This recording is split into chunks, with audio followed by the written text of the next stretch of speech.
Good evening, my friends. It is Draft for Upside coming live to you on the iLogic Network and over at our friends at the Sports Empire Network. I am Jonny Danger. With me, as always, Mr. The Hierarchy, Christopher Emrick. How are you, Chris?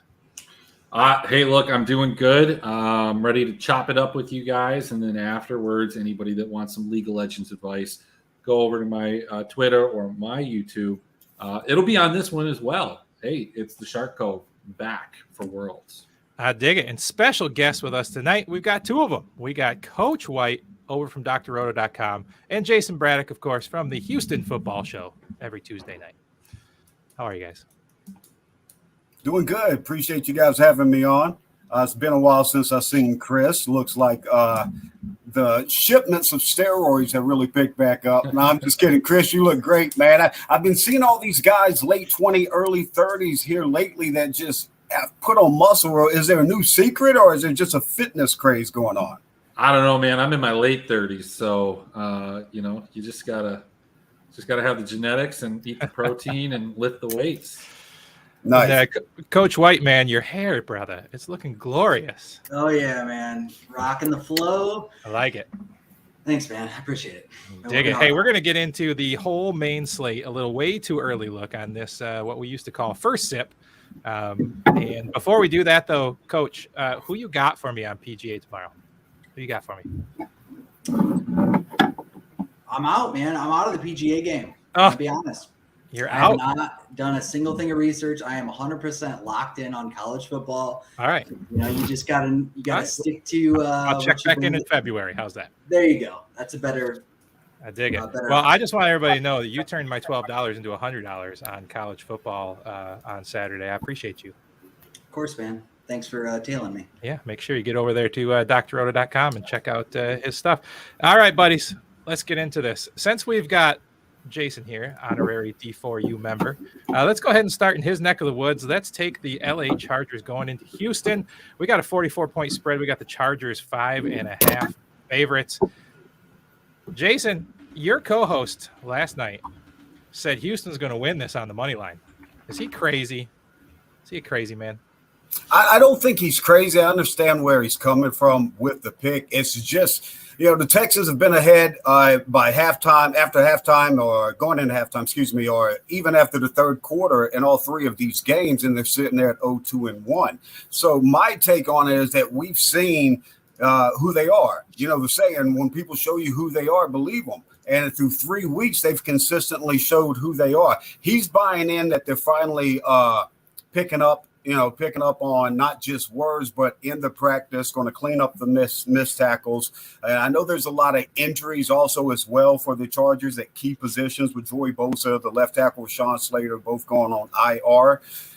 So I can see how it could play out with the Texans beating them. They did that last year, and with Davis Mills as a rookie at home without Brandon Cooks, and Rex Burkhead was the top back. But for me, correct me if I'm wrong, Jayson, but it seems like Rex Burkhead is still the top back for no apparent reason in Houston. In the passing game, it definitely does. He's seventh most targeted running back in the NFL, because when you think Rex Burkhead, you think elite, elusive receiving back, right? Usually at 3 a.m. on a Friday night. Young. He's 32 years young, guys. That's prime for the running back position. We all know that. All right. So, we've got some key defensive injuries. We've got Herbert banged up. Chris, what do you think, man? Are we nuts? Does Houston have a chance here? Is Brandon Cooks going to just tear one off for us? Yeah, I mean, from a fantasy perspective, I think that the only guy that I'm really interested in this game is Brandon Cooks. I think Houston has a real legit shot to win. And I think what we've seen is that if you want to bet the game, it's all over TikTok. There's a lot of guys talking about this. You just take the money line. Most dogs, if they're going to win, they don't cover. They either don't cover the spread and they lose, and so you bet the favorite with the points, or you just don't take the points and you bet the dog. And I think Houston's one of those dogs. They're at home. Tunsil just had an absolutely fantastic game against Chicago. There's just no pass rush for the Chargers at this point. They're banged up. I can just see this game being a lot uglier than people think. And I don't necessarily know if I want a ton of pieces from it. But Brandon Cooks continually getting double-digit targets. I'm there. On the other side, Al, we got a little bit of a banged-up Herbert, but Mike Williams still managed to pull a good game. Eckler's been okay. Is this a game you're looking at to stack at all, or are you just maybe take an Eckler and take a Cooks and call it a day and move on? Well, at my first look, I actually locked in Herbert and Keenan Allen as my stack. I don't know if Allen's coming back or not. Looking at who Houston has played, I mean, Indianapolis, which is an in-division rival, they know how to game plan against them. It's been the Bears and Denver who have been atrocious on offense. They haven't played a real air raid offense. So why don't we think that Herbert at sub 10% ownership can win us a tournament? I mean, I actually thought it was a great play. Listening to you guys, I don't know what the hell I'm talking about apparently, but I love Herbert and Keenan Allen if he's back this week. Hey, one of Chris's signature plays is stack the injured guys that are probably going to play because it saps some ownership off of them. And if you're right, you can win big. Yeah, the problem, I mean, and maybe this is where you get the Chargers at the lowest ownership that you probably will see from a team of their caliber, the hype that they had coming in. It's just all of these different injuries that they have, the way that they're using their players, like Eckler's just not playable in DFS. You're probably looking to either trade or trade for him, depending on how high or low you are on him in seasonal. I don't hate it because Herbert at 7K certainly has the ceiling that some of these 8K quarterbacks have, and almost all of them are priced up. So it is a step down, but it's a risky play, but maybe it'll pay off. All right, before we move on, Jason, one more thing. The Texans have pressured the quarterback more than any other team in the first 3 weeks. Is that a fluke of who they played, or are they going to put the pressure on Herbert too? It's a little bit of both. Jerry Hughes tied with Khalil Mack and a couple other guys, second in the league with sacks. First sack high with 4. Only Alex Highsmith with 4.5 has more, and they both play each other this week, meaning Khalil Mack and Jerry Hughes. You got Grenard on the other side as well, but they just haven't been able to stop the run. They're the worst team as far as missed tackles, and it's not even close as far as the second team is concerned. So they do catch a benefit getting the Chargers here. As Chris mentioned, Eckler's been unplayable. I mean, he's the worst yards per carry at 2.5 in the NFL right now. And so his only saving grace has been with Herbert injured. He targeted him, I think, 8 times last week. I want to say he's the most targeted running back in the NFL with 22, if I'm not mistaken, speaking on Eckler. So he still has value in that aspect, but not in the running game at all. They're 32nd in rushing attack. So the Texans get a break because they're one of the worst stopping the run. The passing game is going to be key here. My only question to Coach and to Chris and yourself, Danger, is how concerned are we with the fractured ribs? Because he definitely didn't play like himself last week and did look for the underneath routes a lot. I'm pretty concerned. That's kind of where I'm at on this game. It's just there's a lot of question marks. I think that there are just definitely some other spots that I prefer to go to, but I wouldn't hate anybody taking some shots on the Chargers. I mean, it's definitely a high risk, high reward type of situation. Fair enough. All right, let's get the next game boring out of the way. We got the Chicago Bears heading to the New York Giants, 2 of the slowest paced teams out there. I said at the beginning of the year, Barkley was going to be better than Kamara. And so far, it's been pretty right. I like Barkley. I was really in love with Sterling until he blew his knee out. I don't know. Anything to love in this game besides Herbert if Montgomery sits and Barkley as always for the Giants. Anything interest you here, Al? What do we know? Oh, go ahead, Al. My bad.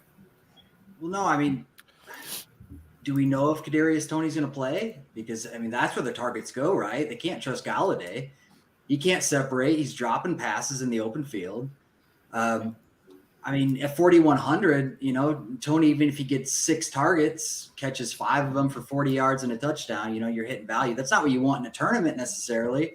But they have nowhere else to go with the ball outside of Barkley. And the Bears have been gashed, on the ground so often they can't, expect the Giants to just run.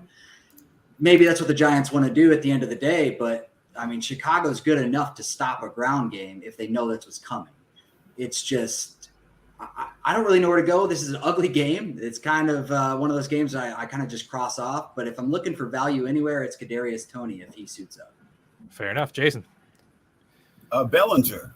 What do we know about weak quarterbacks that don't have a lot of weapons? They're going to throw to the running back out the backfield. They're going to throw to the tight ends. You could get a jump tight end to a jump touchdown, to a blocking tight end. Well, this is their top guy, but he's not a household name. But we saw this past week, Daniel Jones will go to him. So if I'm on anyone in this game, you've got Richie James, you got Seals, different guys that could give you some PPR value at how low they're going to be priced. But you're risking it with that. I think probably the tight end position and getting the value there. Bellinger's probably, 2,500?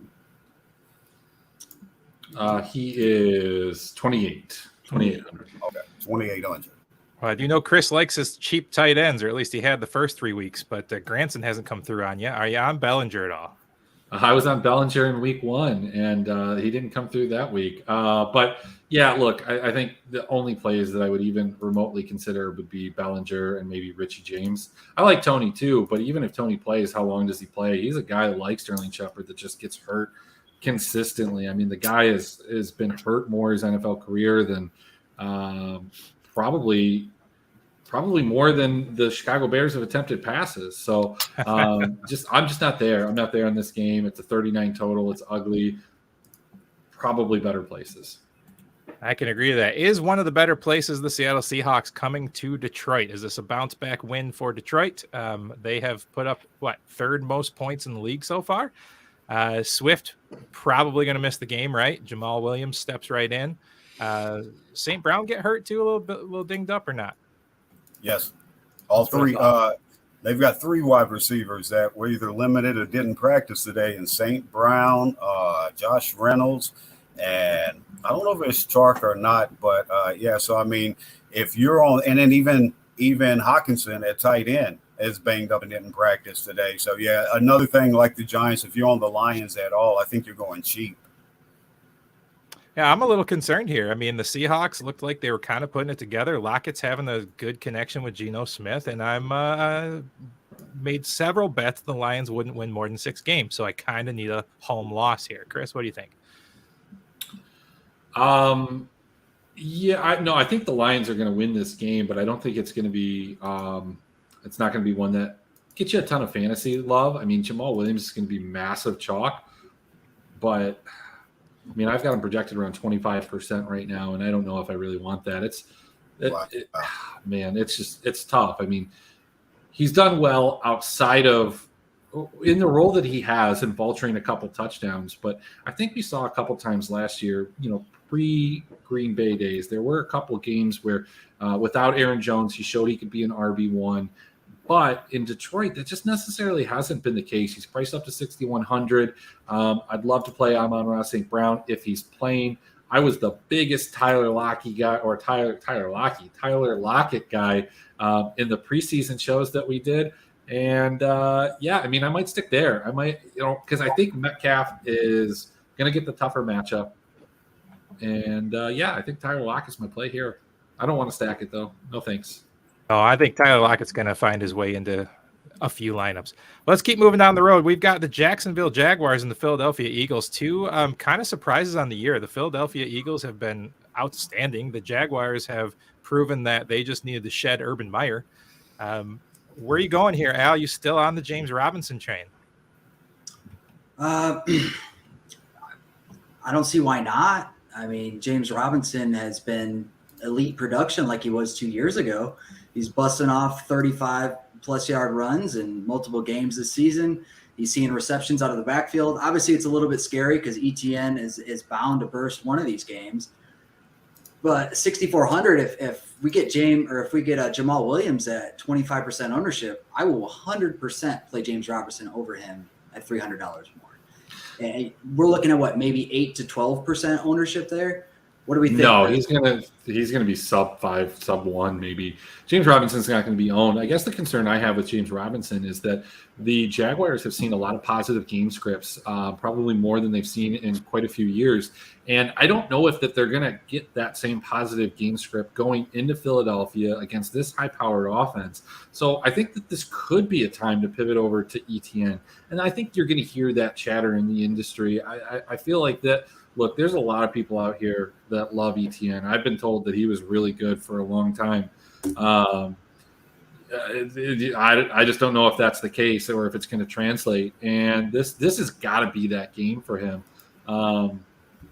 So that's where I'm kind of at on the running back situation in this game. I'm still in on Zay Jones, Jason. There you I go. like Zay Jones a lot. You took the words right out of my mouth. I think 2,400 less on DraftKings than Christian Kirk.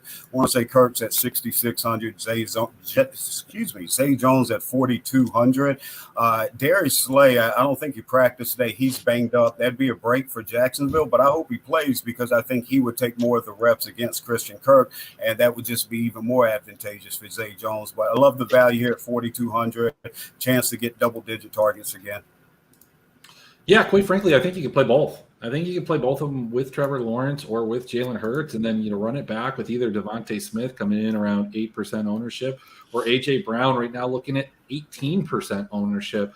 So, this is a game that I do really, really, really like from a game stack kind of approach. Yeah, I like it too. That probably changes your mind. So I'll let you know how that goes Sunday morning. You've been running good, man. I haven't for like a year and a half, so whatever. Yeah. All right. No, it's been all right. It's been a year, really. So It's true. It's true. All right, let's keep on moving down the list. We have got the New York Jets coming to the Pittsburgh Steelers. At what point, Jason, do they give up on Mitch Trubisky and just hand the ball over to the next man up?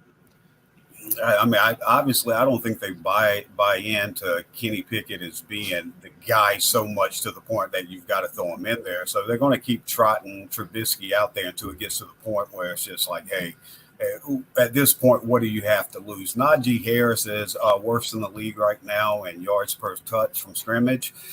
So the running game's not there for you. He still gives you value in that PPR attack.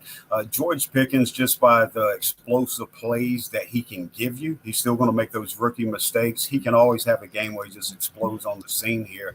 But it's like defenses have really keyed in on taking Freiermuth away. And on the outside, Deontay Johnson has a tough matchup with these Jets corners that have really started to develop, and obviously with the addition of the rookie Sauce Gardner. So there's nobody on Pittsburgh's side of this that I'm really big on, and I'll be honest with you, I'm scared on the Jets side because what we've come to know with the Jets' identity through the first 3 weeks is going to completely change when Zach Wilson comes in. He's a completely different quarterback, and so we can't trust those targets to Garrett Wilson. We can't trust those targets to Tyler Conklin. What do you think, Al? You think you got to be out on the Jets and see how they do with Wilson first, or you just go ahead and stick with how hot that offense has been? No, I think Wilson's taken notice of the other Wilson. How could he not? I mean, the kid's route running is incredible. He hasn't missed a beat since Ohio State. I did have Conklin in until I figured out Zach Wilson was playing, and I did take him out of my original first look lineup. Because I don't trust those targets. Flacco is always looking for that safety blanket. He has throughout his entire career. So I'm out on him at 3,600, but I still like Garrett Wilson at 5,400. I truly think he's an elite talent, and we're going to be saying his name a lot in the coming years. Chris, care to weigh in on the Hall-Carter debate that we have every week? I think last week, Breece Hall just out-snapped him. And that was the big thing for the Michael Carter thing, is that he was getting 60% of the snaps. Some of those days he was getting more of the targets, other days he wasn't. But if this turns into a 50-50 or he's getting less of the target or less of the snaps, then obviously you have to go to Hall. But the one guy that I definitely have some interest in is Deontay Johnson. This guy continues to get double-digit targets. Doesn't do a ton with them, but I think that's going to change at some point.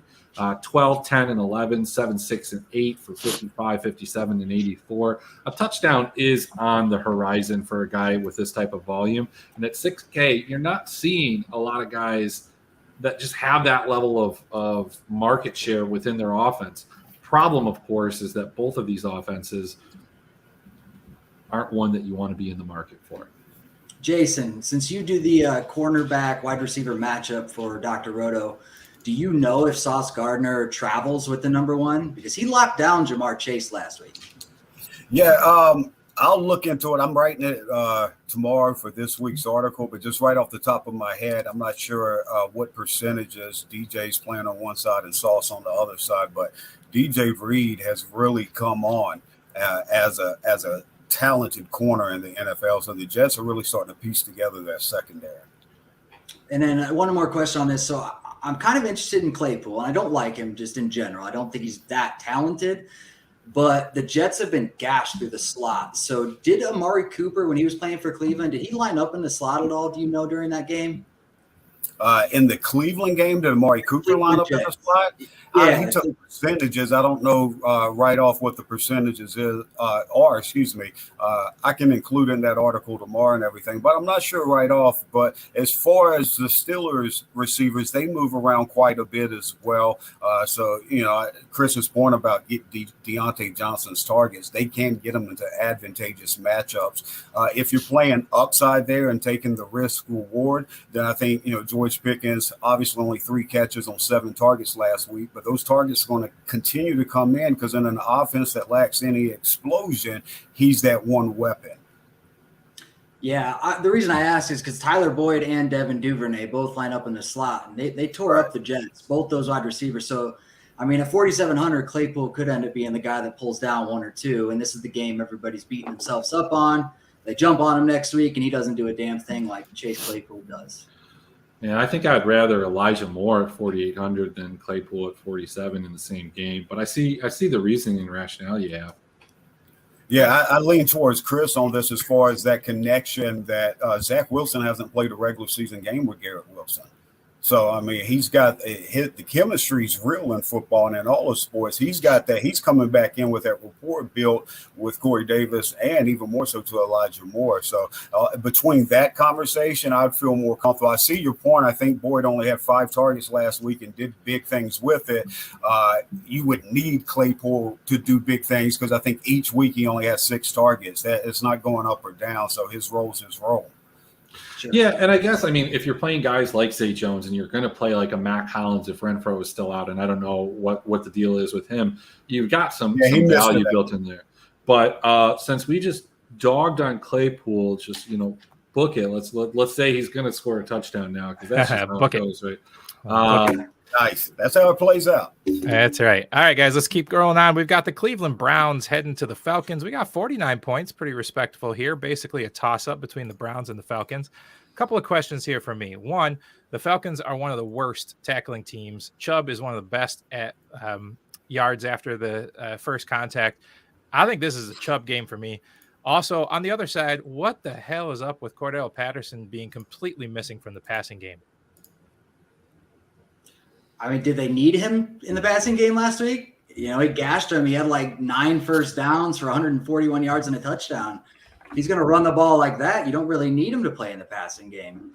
As far as Nick Chubb goes, I mean, if we're talking about, open field, then why not Kareem Hunt? He's the one that truly misses the most tackles in the open field.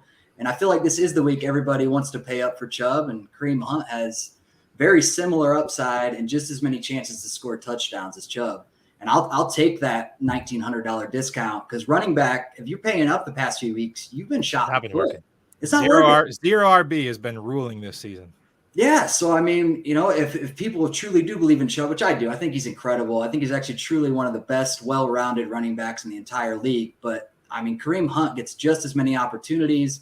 And if we're talking about open field, Kareem Hunt's going to be the one catching those screen passes. So, I like Kareem Hunt to get a little bit more separation here than paying up for Chubb at 7,900. Yeah, look, and the problem with paying up for Chubb at 7,900 is what do you need? You need 24 points out of him from a minimum. You need an even higher ceiling, and you're going to need multiple touchdowns from him. And this is just a team where they doesn't feel like there's a lot of offensive weapons, but there's plenty of guys that can score. The question is, do you go back to the well? Did we just do we fall for this trick yet again? The David Njoku trick. It happens all the time. Like every year he has one of these games where he just absolutely erupts. do we go back to him at 3,700? I think we can kind of afford to. And I think what's a very key difference is Jacoby Brissett has kind of a track record of going to tight ends. Njoku is a tight end. And so, after that one game sample, is it a track record? Maybe. I don't know. Do we get 10 for 9 catches and 89? I probably not, but can we get 6 catches for 50? That might be good enough. Probably would prefer playing Njoku over Kyle Pitts, who I had quite a bit of last week. Didn't let me down, but didn't, prop me up either. How about Amari Cooper, Jason, coming over from Texas and heading up to Cleveland? Not great first game, and then really just been kind of crushing the last 2. Does he keep it going? Yeah, I was looking at that a little bit today. I'm writing a first look at DFS article right now for drroto.com.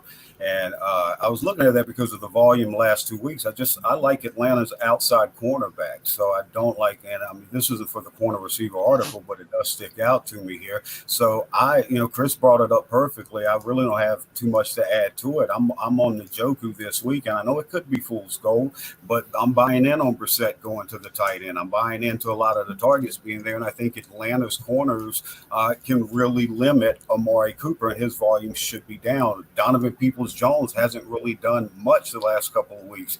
So you look at that, where can they go with the ball?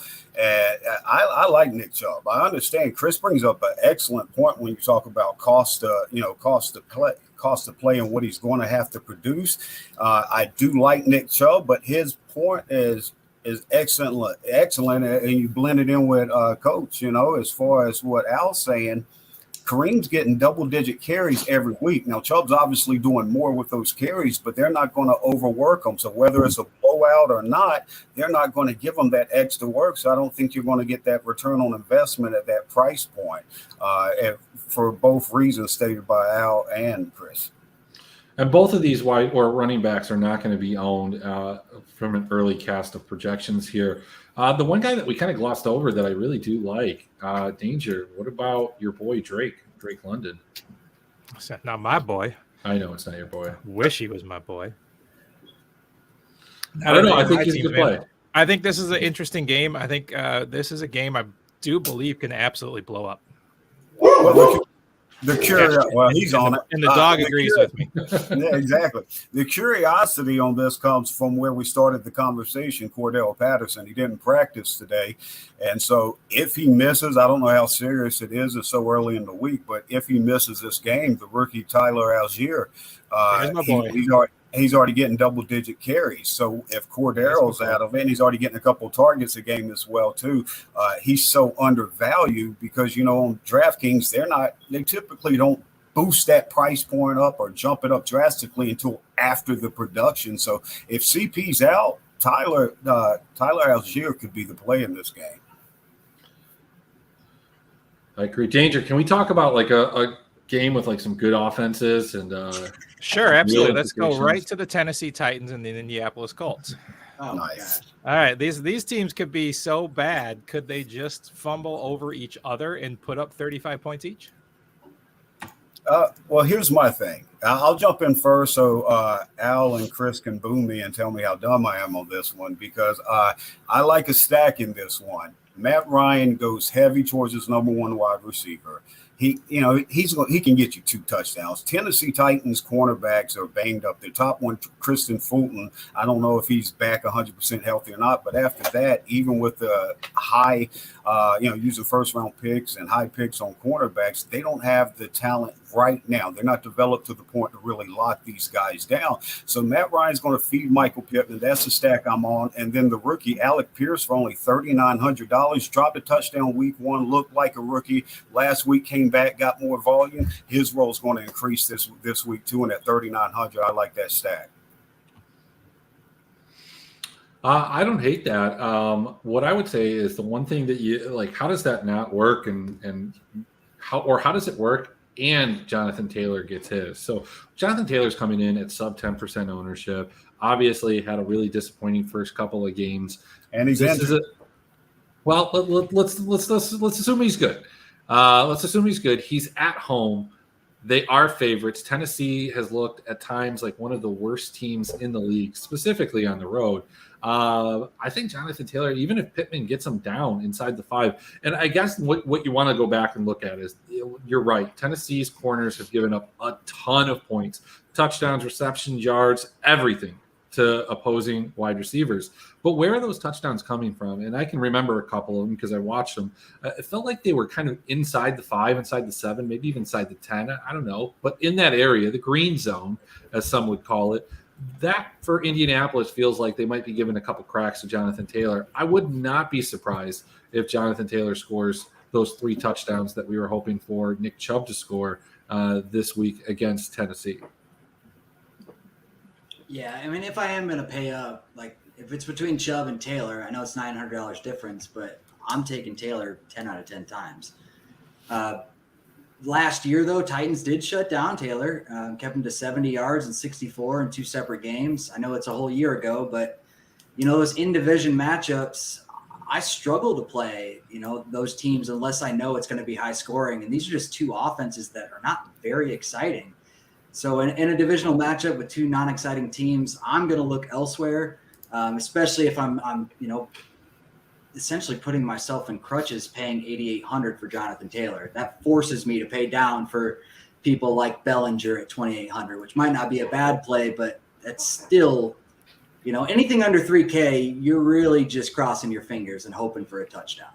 Yeah, Jonathan Taylor, my last thoughts on this. Jonathan Taylor's had about 300 carries. I think his freshman year in college was 299, but for 5 seasons straight, he's had over 300-plus carries. His workload's heavy. In the last 2 weeks, teams are really just stacking the box because they know to throw to Michael Pittman. They don't have a tight end to scare you, and they're not, Paris Campbell's not doing anything, and not scared of Alec Pierce at this point. And so, I know we said let's assume that everything's okay with Jonathan Taylor.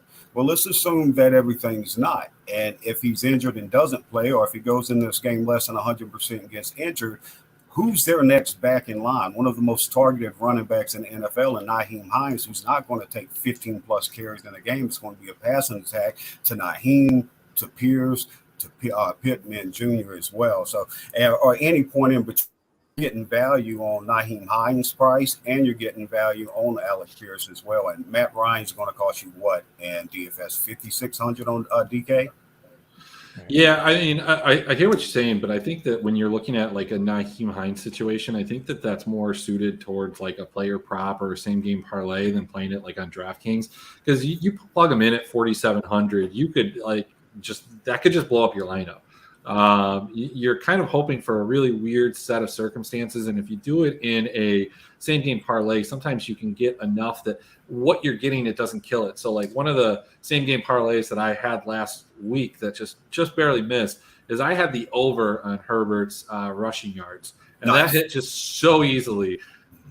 But first quarter, yeah, it was like 44.5. I bought all the way up the maximum yards it would give me. And Montgomery went down, and it was wonderful. But the Texans line didn't give up 2 sacks. I needed 1 more sack. It was part of the parlay. But yeah, Danger, can we please let's go to this? We're running low on my time here. Can we go to the game that I think is going to draw the most attention overall, the Buffalo-Baltimore game? I guess if that's where you want to go. I guess I do like Treylon Burks for what it's worth. If you're running it back, yeah. Yeah. All right, let's go to Buffalo and Baltimore here. 2 absolute powerhouse teams. Where is the good chalk here, Chris? Where's the good chalk? Is it just Lamar? You just got to play him? Look, man, I don't think that there's necessarily that much chalk in this game. I think overall, if you put the pieces together, it's going to have a ton of ownership, but they're going to take away from each other. I've got Josh Allen coming in way above Lamar, but the thing that I saw about Lamar, it came from Warren Sharp, is that Lamar is playing lights out, better than anybody against the blitz. Just better than anybody in a lot of ways. How do you not play Lamar Jackson with the role that he plays in this offense and it's scoring? And, this Buffalo team, coming on the road to Baltimore, this is going to be one that I think could be back and forth. But I think both of these quarterbacks are going to score some points, but I have a feeling Lamar Jackson's going to score more. Yeah, I'm a big fan of starting my stacks with Lamar Jackson this week and just seeing where I can can place that, whether it's with Andrews, where it's with Duvernay, who's been absolutely excellent at low pricing. Where's the price go up to this week? It wasn't even that high. 4,100. Yeah. Yeah. I mean, does he not remind you a little bit of Gabe Davis last year? Like kept scoring, kept breaking out, and they just refused to raise his price. No, not at all. Wow. Sorry. I'm sorry. Yeah, look, he's gotten 2 targets the last 2 games, Danger. 2 targets in both of those games. He scored a touchdown. Everybody remembers the first game where he got 2 touchdowns. I don't think that's the guy. I mean, look, I don't hate if you want to put him there and hope that he gets a return touchdown and hope that maybe even like Josh Allen throws an interception or short arms the ball and Baltimore scores another touchdown there and you get some like double touchdown on the defense type of side. But I mean, I think that this is a pretty, isolated kind of where you want to attack as Baltimore. You're playing Rashad Bateman, you're playing Mark Andrews, and then you're making some decisions on the Buffalo side of things. Do you want to continue to just pump it with Stephon Diggs, or do you want to go to Gabe Davis, who is 6,600, and that's just really expensive. That's a lot for a guy who he himself is not getting that type of volume right now. 6'5". I mean, look, he's 6,600, guys, getting 5 or 6 targets when we were talking about Deontay Johnson on a team that's projected to score 1 less touchdown. I know that their ceilings are a little bit different, but Deontay Johnson's getting double the targets at $600 less. And where's Singleton's price right now? He's a guy that's been just getting it kind of done. 5,900. Yeah, that's great. Sub 6 for that guy. Yeah, I like Isaiah McKenzie in this one. Early on in the season, you didn't know if it was going to be Jamison Crowder, if it was going to be Isaiah McKenzie, who's going to be that guy to replace Cole Beasley. This last week, McKenzie got 9 targets. I think Jamison Crowder, which this is crazy for him, he doesn't have that chemistry with Josh Allen. I think his catch rate's only like 50% right now. You're talking about for a slot guy, that's insane. He has that chemistry for whatever reason with Isaiah McKenzie, and he's priced so low. I like McKenzie in this, and like Chris said, I like both quarterbacks, Lamar Jackson and Josh Allen, and I would pay up for Stephon Diggs and come back with Isaiah McKenzie. Coach, I'm going to run 5 lineups this week, and they're all going to start with stacks of this game. Talk me out of it. Go for it, man. I dig it. Anything to add here before we keep going? Nope. Looks good, man. I mean, you can't really go wrong with this game. I'm sure there's going to be people that choose the wrong stacks and are on the right game, and just, it has that feeling to it. Like, it's going to score points, but somehow it's going to be a Baltimore fullback that ends up catching one of Lamar's touchdowns, and Buffalo's going to get Gilliam again in the end zone. It's going to be a fullback. It's something stupid like that. It's just one of those games. And it is supposed to be a little bit rainy in Baltimore. I know that doesn't really affect, necessarily the play too much, but it's going to score points. It's just not going to be exactly who you expect. It's really not. And I mean, it might end up being Gabe Davis at 6,600, who's going to be the least owned of all of them. So if I would play anybody, I probably would go for Gabe Davis and then run it back. You just can't go wrong with Mark Andrews. He's playing like a number 1 wide receiver right now. So why wouldn't we do that? If we know Lamar's going to throw the ball to him and that's like his true target, then let's not pay up for Amon-Ra at 72 and let's pay for 7,100 to get Mark Andrews. Yeah, I mean, I like a Jackson, Singletary, Bateman, Andrews, McKenzie, like full-on game stack. You can mix and match with that. But I do like to take a look at the way that Buffalo played last week. Think that there's a good possibility, despite the fact that they're favorites here, that they go into this game and that they are trailing or it's relatively close and they end up having to play very similar to the way that they did last week.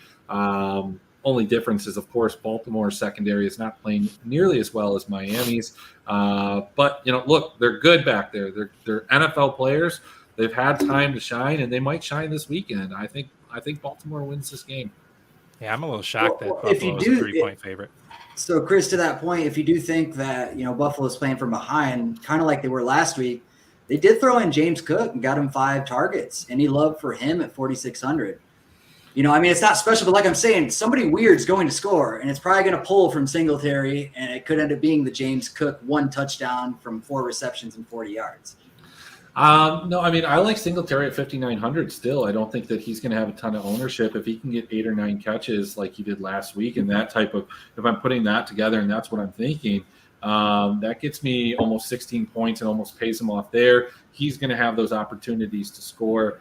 Yeah, I mean, on a short slate, this is this isn't this is in the morning slate, so you might want to take a chance with like a James Cook there, but at 4,600, you just need so much, and it's not even like a Singletary gets hurt and James Cook gets all the work type of situation. In that type of scenario, you've got Zach Moss who's going to take some of those snaps, and so it's not a clear cut like David Montgomery goes down, Khalil Herbert scores 30-some right. points. All right, Chris, so you trying to get? go ahead. It's a Dawson Knox week, is what I'm hearing. Right. Absolutely, I think you can play Dawson Knox. You can. Yep. The Dawson last guy Knox, we mentioned, that's the one. Singletary, throw him with just double stack and triple stack and shit, like just one off on a defense and play everybody else from this game, right? I dig it. Hey, Chris, we got time for one more game before you got to take off, and then Coach White and Jason and I will finish the slate. So pick one up, bud.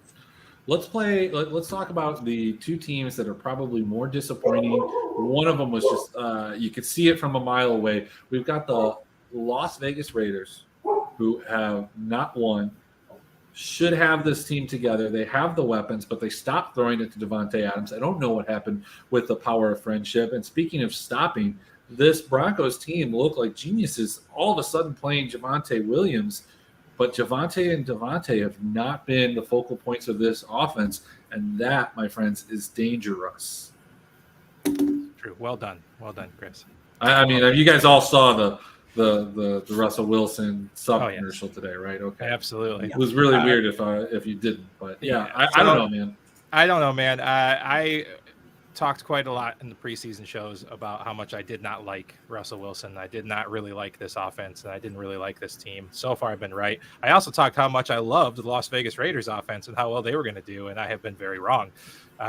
This is an interesting game. Yeah, I mean, I was all over Mac Hollins last week, and that did me well. It broke me even. I didn't lose all the money last week because of Mac Hollins. He broke me even. I like that about him. Jason, are you going right back to the well with the Raiders stack? Do you just have to keep playing it because there's just too much talent there? No, there's a lot of talent there, but I mean, you got really talented corners. So Devontae Adams, I know they've put a lot of attention on him. They put a lot of attention on Darren Waller.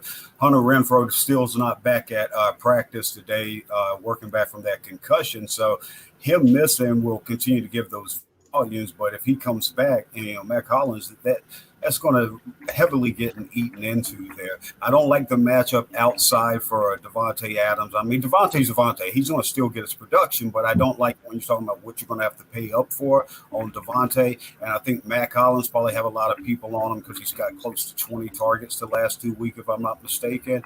I'm staying away from it.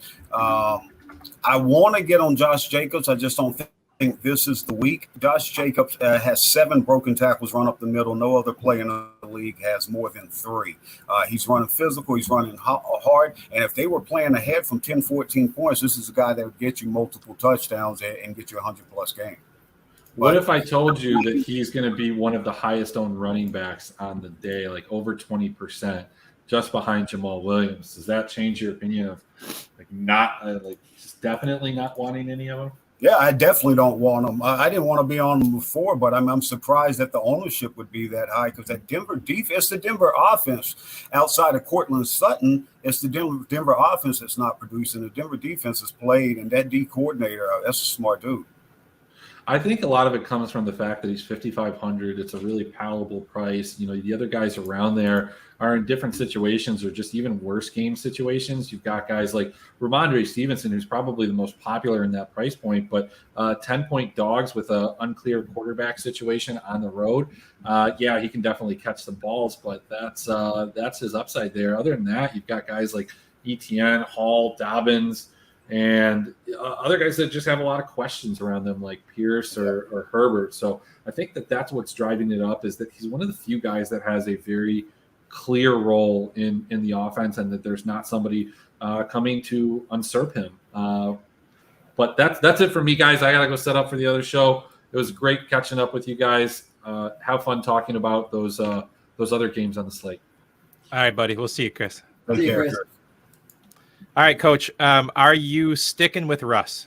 Have you given up on him? I in all transparency, I picked him up in one league this week. Who cut him? Who cut him, Danger? Somebody cut him. Did you cut him? I cut him. Yeah, I picked him up somewhere because I had I had only Tom Brady, and I feel like I needed some backup. Although we'll get to that game in a minute. He's getting some targets back. But are you sticking with Russ? I mean, I'm not going to play him at 6,700. I think he's $500 too expensive on DraftKings.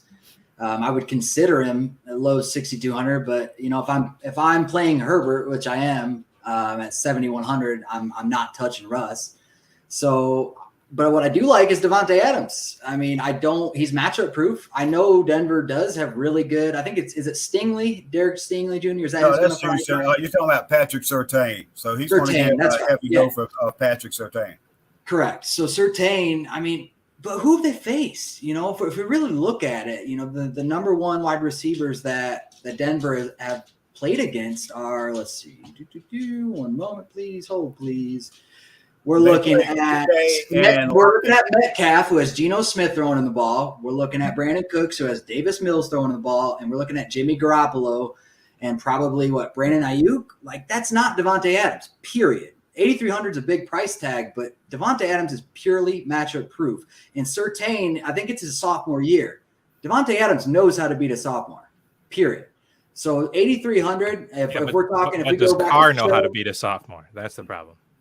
100%. Carr has played terrible, but I think he knows it, and Carr is a gamer. He is 100% going to feed the ball to Devontae Adams this game. And if it's between Chubb, Jonathan Taylor, and Devontae Adams, I take Adams 10 out of 10 times. Yeah, I mean, they've got to win, right? They're 0-3, guys. They got to win. The only way you win is throw the ball to Devontae.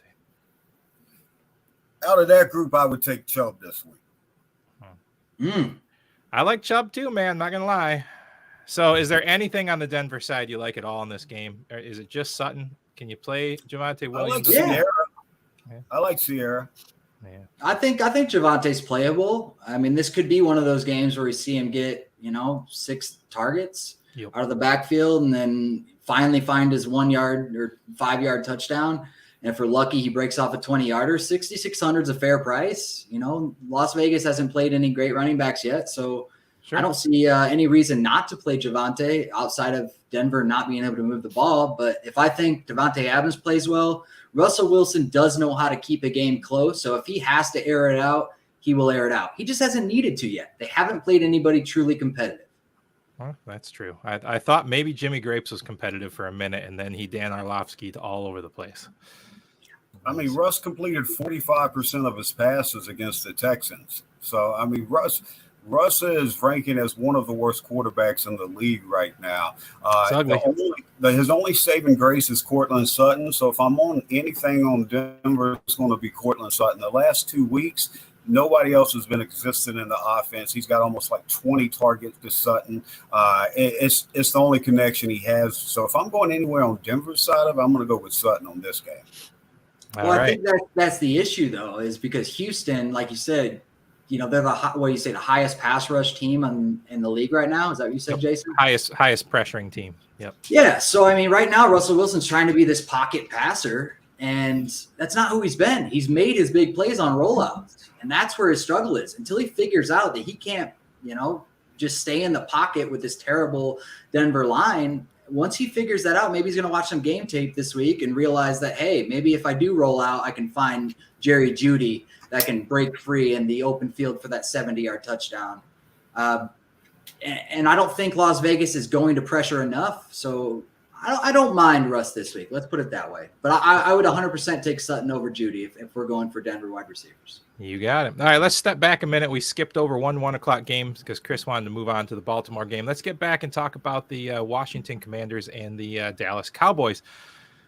What do we think here? I mean, the Commanders are having a hard time controlling the ball. All the Cowboys want to do is really run the ball as much as they can. It's a possibility Dak comes back. Jason, you're semi-local in the Texas area. I'm in Texas. It's a little same area, Texas. Right? Little what are you hearing about Dak? Dak wants to play. Are they going to let him play? I don't know. Cooper Rush has been managing it okay enough. He's been able to get the ball, 2 CDs, something Dak couldn't do week 1. When you look at ESPN stats, I believe it's the ones they're the ones that put it out. expected completion percent and completion percent, only Trey Lance was worse than Dak Prescott this year before Dak got injured. And so Dak wasn't playing great. So I think they probably wait and let him get 100%. Now, if he comes in and demands, hey, I want to play, I'm ready to go, then, yeah, I think you give your franchise quarterback the right to go ahead and go. But the one I like in this game, I like Pollard. I think at some point he's going to overtake Zeke this season. And I think we're right there at that fringe. So I'd rather get there early than late. I like Tony Pollard. And, the other side of it. Oh, man, help me out here, Danger. Gibson, yeah. No, not Gibson. Curtis Samuel, excuse me. 5,700 on DraftKings. Yeah. Curtis Samuel's getting double-digit sucking up targets. Carson Wentz has thrown 40-plus receptions 3 straight games. I don't care if he throws a pick or anything else. If I'm on the wide receiver, I love the volume, the 40-plus target, 40-plus pass every week from Wentz. And I like the 10-plus from Samuel at 5,700, man. If he punches you in a touchdown, you got something going. You're onto it there with Pollard, man. I mean, the guy has been the most efficient, like, first and second down runner in the league this year. And They think of him as this kind of the public thinks of him as this kind of like scat back, catching back, but the dude's been insanely efficient on first and second down. All right. So if it weren't for Zeke's paycheck, he'd already be sitting behind this guy. 100%. In my opinion. I was a little surprised we didn't see any more out of Tolbert last week. I thought for sure he'd get a little bit more involved in that game. You still seeing good things? I know both of you guys are young talent evaluators. What do you think of Tolbert? He's good, but when Gallup comes back, I think he's irrelevant, especially if Cooper Rush is under center. I don't think Dak and him have had enough time to create some chemistry, so it's going to take at least another 5 weeks. And if for some reason Dallas just ends up losing, the next 3 or 4 games and they feel like they don't have a chance to win the division, that's when we see Jalen Tolbert. Outside of that, he doesn't really have a chance until next season to make an impact. Yeah, I've got Gallup on my bench in almost every league, so I could really use him to come in and do something for me. Yeah, I like when your dogs agree with me, Coach. Hey, they chime in every time you talk. That's right. I want to shut up. No, I'm just kidding. So my thing is, I'm right with Coach on this one. I see it the exact same way. The guy that's really impressed me because he came in and he was a possession receiver, and this was like about 5 years ago. I remember evaluating him like, he might have to move the tight end, and they were working with him kind of doing more blocking drills, more of a blocking wide receiver. He's more streamlined now. His body looks different. He's running better routes. He's catching. He's creating separation. That's Noah Brown. So I think his development, the Cowboys have done this. They'll sit on wide receivers and let them develop over time. They've got a guy on the practice squad right now that I think Houston should go out and sign. And Brandon Smith, he's 6'1" with a 6'10" wingspan. We're talking like NBA plus minus wingspan, So he'll probably be the next Noah Brown. So I like what they've done with Noah Brown. You got CeeDee Lamb killing it with Cooper Rush. So those are going to be the 2 guys, and everybody else is feasting after that. And like I said, I think the guy out of everybody whose arrow's pointing up is Pollard. And at some point, you got to realize, like, this isn't the same Zeke. Move on from the namesake and, like you said, Danger, what you're paying him, and play your best players for the best chance to win. That's Pollard over Zeke easily. I can agree with that. All right, guys, we have 2 more games to finish in the main slate. Let's wrap it up pretty quickly here. We got a game that, if it weren't for the Bears and the Giants playing, would be the lowest scoring game on the slate, would be the Patriots and the Packers. The Packers did just enough to get by the Bucs last week. The Patriots obviously are probably without Mac Jones. And who knows, was it Brian Hoyer, my old Michigan State Spartan? Although he's a competent backup. I mean, he's not a guy that'll lose a game for you, but the rest of that team's not really a team that's going to win a game for you. So I don't have much faith in the Patriots here. I'd like to say Stevenson, right? But I feel like the Packers have been pretty decent against pass catching backs. So is this just a roll with the Packers? For me, I'll go ahead and jump in, Coach, if you don't mind. For me, I like Romeo Doubs. I mean, he was 3,800 last week, only jumped up to 4,500. his role continues to grow. We all know Aaron Rodgers loves his vets, and he was building a bond with Sam. He talked about it openly, was frustrated with some of the rookies. Christian Watson's missed a lot of times with injuries. Alan Lazard's still banged up, even though he played last week. He's still banged up again this week. Romeo Doubs caught 8 passes on 8 targets. So, I mean, I think his role is just going to continue to grow. If you prove yourself to Rodgers, he's going to continue to go back to you. He's going to lock right in. Too much of a value. And Rodgers still loves his vets, but I think that vet is going to be at the tight end position, Robert Tonyan. I think he relies on him a lot more with this weaker wide receiver core. And Coach, the fun game this year has been picking between Dillon and Jones each week. Is it a Jones game or a Dillon game? It's a stay away game for both of them. Honestly, I don't like it. I don't like the game as a whole. If I'm playing, I think it's going to be very low paced. It is. It's just not exciting. And for DFS purposes, you know, if I'm truly playing anybody, I don't mind Dobbs at all. I was adamant about Christian Watson not panning out in the offseason. And I think Romeo Doubs is more talented than Christian Watson. And outside of that, Christian Watson, his first time, you know, he had probably an 80-yard touchdown, dropped it. Rodgers, he hates you, period. You're in the doghouse, man. And I called that. I actually said if he drops one pass that's going to be a touchdown, Rodgers will just not throw you the ball. That's who he's been for his entire career. Dobbs hasn't really dropped passes. He doesn't go off sides on their hard calls. Like, he's a smart kid. So I think Rodgers really is gravitating towards him. And outside of that, Ramondre Stevenson is interesting because Brian Hoyer is probably going to be starting for New England. So they will need a safety blanket. And let's say Green Bay does go up by 10 points. He will catch passes just based on that. And at 5,200, it's a pretty great play, honestly. Look, I live right next to Lansing. I've watched Hoyer play a very long time. And the guy, he counts to about a half a second in his head and runs out of the pocket and dumps it to the first guy he sees. Well, that's a great point, y'all. Because like what we saw with Flacco, these guys aren't great, but at this point, especially at this point of their career, they're backup type quarterbacks. But those veteran backups can do the simple things that rookies and second-year quarterbacks typically overthink or try to overprocess. And I think there's sneaky value, especially at who's going to catch the productions from these tight ends. With Jonnu Smith and Hunter Henry both at 2,900. We know Hoyer's going to target those vet tight ends heavily. The wide receivers are banged up as well. And so this could be sneaky production. I'm not buying into Hoyer, but I'm buying into that one of these pieces are going to have a sneaky day, and it's probably going to be one of those 2 tight ends, if not both. Yeah, I can get behind that. All right, last game on the main slate, guys. We got Arizona Cardinals going to the Panthers. Is this finally a game that Kyler puts together? I think he might get Rondale Moore back. They're desperate to get Hopkins back. They've been pretty ugly. I think Connor's banged up still.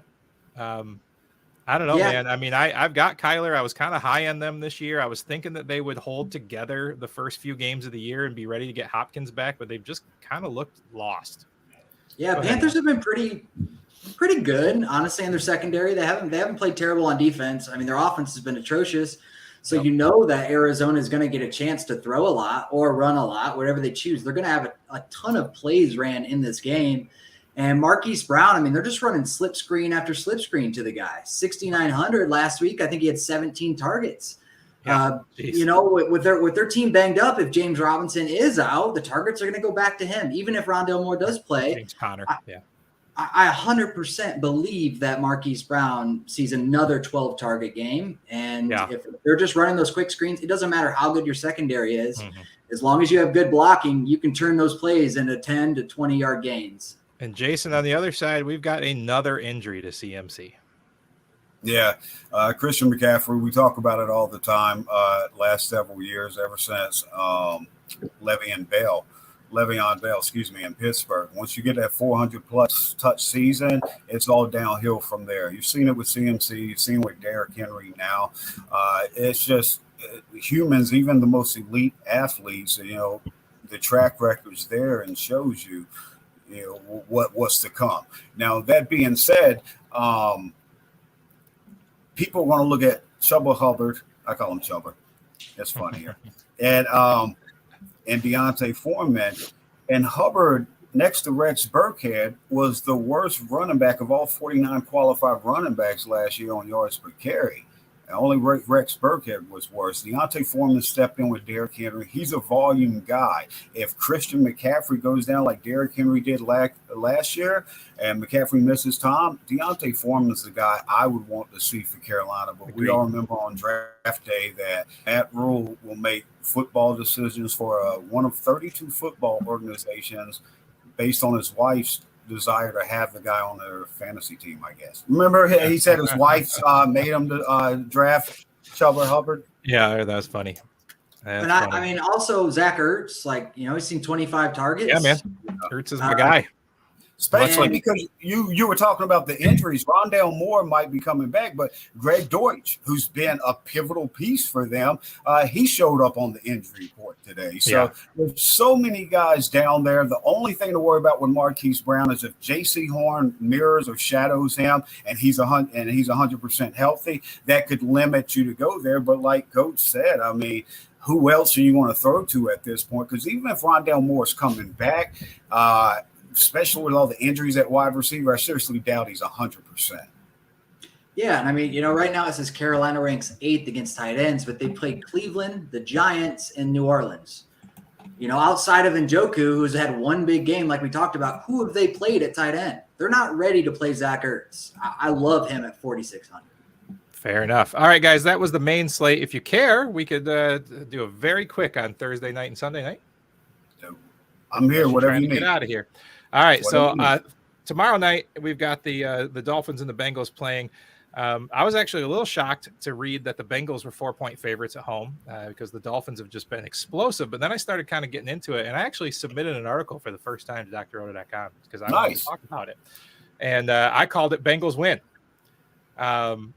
Look, man, I'm just looking through these stats here. Thanks to our good buddies at Inside Edge from your show there, man. That remarkable tool is freaking amazing. So shout out to Inside Edge. I know they're not listening, but it's fine. Man, what did I pull up here? I'll just read the article. I said Cincinnati might get some scoring done in this game. They're the third best in possession in their opponent's field, while the Dolphins are fourth worst in plays allowed in their territory. Mixon has been totally disappointing, but the absolute strength of this game is probably going to be dump offs. I think is going to happen a lot. I think you're seeing Mixon more involved. I think they've got to get him more involved. And let's talk about Tyler Boyd. 3rd in touchdowns per receptions this year, 4th in yards after catch this year, 7th in yards per target this year. He's being underlooked. I was gonna recommend him because Isaiah McKenzie just went off in the slot. Week before that, Devin Duvernay went off for the slot for Miami. I mean, why not Tyler Boyd? Especially if T. Higgins is still battling the concussion that he. That's super this is hard a hit. get-right game by the Bengals in my mind. And their strength on the defense is shutting down wide receivers. They're one of the best on yards after stopping yards after the catch, and that is how Miami thrives. Can I throw you guys a curveball here? Yes, you can. What we saw last week, like we're talking about Tony Pollard and Ezekiel Elliott, I think we're seeing the same thing happen to Cincinnati. I think Samaje Perine is going to overtake Joe Mixon. That may sound crazy. They're comfortable. Ooh, he's been in the building for years. Joe Mixon is averaging 2.8 yards per carry.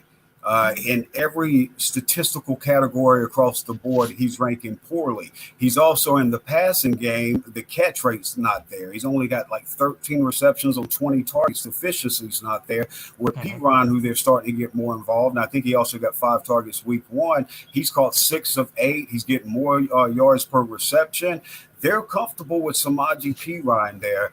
I think we see, just like last week when Mixon had 12 carries for 24 yards, and then Perine came in for like 9 for all around 50. I don't think that's a coincidence. I think we're going to see Perine start to become more and more involved, like we're seeing with Pollard down in not this week though, please. I've got some Mixon that needs to score some points. To finish my thought on that, Jason, Waddle and Hill have been awesome. But here's the deal. Cincinnati has held opposing receivers to 1.6 yards after the catch. They're the 3rd best team at stopping 3rd down conversions. As good as the Miami Dolphins finished that game last week, they only ran 39 offensive plays. They're were unbelievably efficient. Yeah, Tua this is going to be Absolutely. This is going to be a big letdown game. I am all over the Bengals in showdown stat. I'm playing 20 lineups, and I think 18 of them are Bengals heavy in the showdown tomorrow night. Nice. Make sure you're looking at Mike Gesicki, though. Oh, I got Gesicki all over the place because if Waddle's banged up and Tua is not as mobile, they're going to have to dump the ball. It's going to be Edmonds and Gesicki all night long. I think that's an excellent call from both of y'all. I think Gesicki's only, 4,100 or something like that because Smythe has gotten volume. I don't know what's going on with Gesicki, but the talent's there. And if Bridgewater comes in, I don't think he cares about what's going on with Gesicki. And I think y'all hit it perfectly there. I'm on it with y'all. I also threw one lineup in with Teddy Bridgewater instead of Tua, just in case. Just in case. Just in case. All right, guys. Well, I will let you get out of here. The last thing I was going to talk about was just Tom Brady getting some weapons back. Are we withholding judgment on his season until we see him with Evans? He gets Evans back. He gets Julio back and possibly even Godwin back. No, I think it's only fair. We all know he's playing with backups, and he plays with stars most seasons. So I think it's fair to finally see what he could do if he doesn't have the top talent in the league. That being said, though, let's go with the future. What's happening right now? I think he's happy to get stars back. I think he realizes what he's missed, and I think he takes advantage of it. I think big day for Mike Evans. Dig it. Any closing thoughts, Coach Al? That's it. I mean, Brady's going to do Brady things. If Godwin, for some reason, finds his way back on the field, I think everybody needs to look at Godwin. I think he could actually end up being a top 20 wide receiver with his injury by the end of the season. Brady somehow is still getting protected even with his offensive line. It's terrible. He's still getting the passes off. He's good. Period. Listen, if Brady is good at football. He really is. And if they clear Godwin, you play him because here's the deal. He's going to miss 3 games. He's going to come back for 1. He's going to get 125 yards in the touchdown. He's going to get banged up on the last play. He's going to miss 2 more weeks. He'll be back again. He'll get 110 yards in the touchdown. I love Godwin. So for some reason, and I did send you a trade, just so you know, for Godwin and Mixon in our Dr. Roto staff league. So check it out, Danger. Maybe you might be interested in it. All right, I'll pull that up. Well, I really appreciate you guys coming on while Mark was gone and Chris had to get out of here early. I appreciate you guys taking the time out to come on Draft for Upside and on the Sports Empire Network. And love you guys. Appreciate you. All right, thanks for having me, Danger. Great to see you again, Coach. Yeah, take care, Jason. See you, Danger. All right, buddy. We'll see you guys soon. See ya.